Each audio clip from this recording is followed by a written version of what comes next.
Alexander the Great was probably the first to use a new tactic to expand his empire. Before him, conquerors would usually kill the men, kill the warriors, and keep the women. If you take out a nation's warriors, there's far more unlikely to be any uprising in the future. But what Alexander did is he did a mix of intimidation and befriending the social elites so he could spread Greek culture throughout that society, and also use fear as penalties of punishment if people were to fight back in any way. And this tactic still exists now. It stood the test of time by humiliating men, degrading their role within a family, within a society. You take away their will to fight back. You make them feel frustrated and hopeless in any attempt to change society for the better. And what this does, it separates them from their children, it disrupts the family unit. And all children want is strong adults to show them the way in life. And this disconnection is a powerful force because it leaves a child open to a disconnection within themselves that leads them to joining a gang or open to immoral ideologies that do not serve them or anyone else for that matter. It also paves the way for a society to attack women because men have always stood in front of women and children as the natural protectors throughout any culture in history.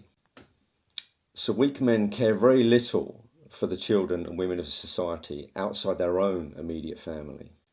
So strong men will lift others to be the best they can be, whilst weak men will seek to suppress others in an attempt to lift themselves. And as a young man, if you're listening to this, you may think, well, this doesn't apply to me, I don't have any children. But actually, I'm sure there's somebody, perhaps in your own family, maybe a cousin, maybe a younger brother, younger sister, who's looking up to you as well. And if this is not relevant, it doesn't matter. As a young man, it is your duty to walk in the world with respect and integrity and courage to make society a better place. So we often fail to realise only a man can degrade himself. Ultimately, we get to choose what we take on as truth and what we seek to engage. Most of us know the majority of the information we're now subjected to is contrived. And in being contrived, it means it is corrupt. So what we choose to feed gives it more power, whilst removing our own. Nothing will change if harmful material is fed to the masses, which means we won't change either. So let's keep in mind that good men that do care for their women, that do care for their children, are the vast majority. You're made to feel like you're in the minority, but you're not. You are in a big majority. Yes, there are many sick men and women in government that want a morally bankrupt society, that care very little for you, the family, or anybody else.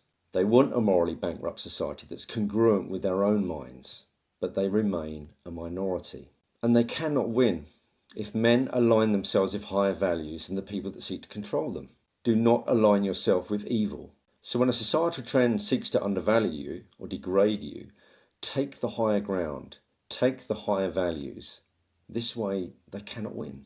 And this isn't just for the benefit of fighting some tyrannical government, it's also for the benefit for your whole life. Your whole family will flourish with a man that takes the higher ground and takes the higher values. The beginning and the end is to take an honest look at what we feed, what we're cultivating, and what we're keeping alive. And to understand that if something is not given light, it will starve and it will eventually die. It will cease to exist. And this includes all the corrupt, degrading behaviour all around us within our society. So the strong man, the responsible man, will take the higher ground. Do not align yourself with something you know to be wrong. Stay aligned with what you know to be good, because you are in the majority.